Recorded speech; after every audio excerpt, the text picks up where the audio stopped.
এবারে আর নৈশ ক্রিকেট ও football tournament আয়োজন করতে ভাবতে হবে না ফালাকাটার ক্লাবগুলিকে। নতুন রূপে সেজে উঠছে ফালাকাটা টাউন ক্লাব স্টেডিয়াম। ফালাকাটার বাসিন্দারা দুর্গাপুজোর আগে উপহার পাচ্ছেন বলে জানা যায়। ফালাকাটা টাউন ক্লাব স্টেডিয়ামে উচ্চ বাতিস্তম্ভ লাগানোর কাজ শুরু হয়েছে। মাননীয় মুখ্যমন্ত্রী মমতা বন্দ্যোপাধ্যায়ের অনুপ্রেরণায় ফালাকাটার প্রয়াত বিধায়ক তার স্বপ্ন ফালাকাটা স্টেডিয়াম আমরা পেয়েছি। আজকে ভিতপ্রস্তরের মাধ্যমে আমরা উত্তরবঙ্গ উন্নয়ন দপ্তরের অর্থনগুল্যে আমরা আলোর ব্যবস্থা ফালাকাটা স্টেডিয়ামে হচ্ছে। মাননীয় মন্ত্রী উদয়ন গুহ তার তত্ত্বাবধানে ফালাকাটায় আগামী দিনে ফালাকাটা স্টেডিয়ামে নৈশ ফুটবল নৈশ ক্রিকেট এই মাঠেই আমরা দেখব। তারই আজকে ভিতপ্রস্তর হয়ে গেল আলোর ব্যবস্থা।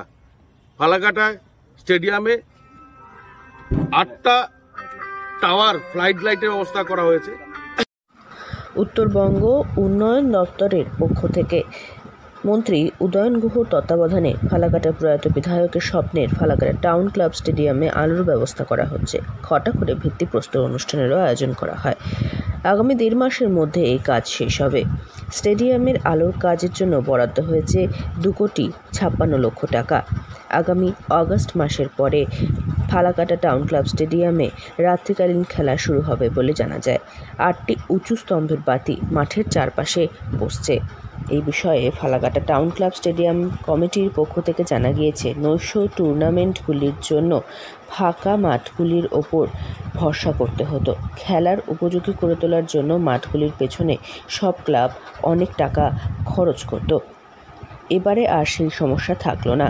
ক্লাবের পক্ষ থেকে শুভব্রত দে জানান, সাংস্কৃতিক শহর ফালাকাটা, ক্রীড়া জগতেও এরপর এই এলাকার খেলোয়াড়দের নাম হবে। নতুন রূপে স্টেডিয়াম গড়ে উঠছে, সঠিক পরিকাঠামো পেতে চলেছে স্টেডিয়ামটি। আলিপুরদুয়ার থেকে অনন্যাদের রিপোর্ট, লোকাল 18 বাংলা।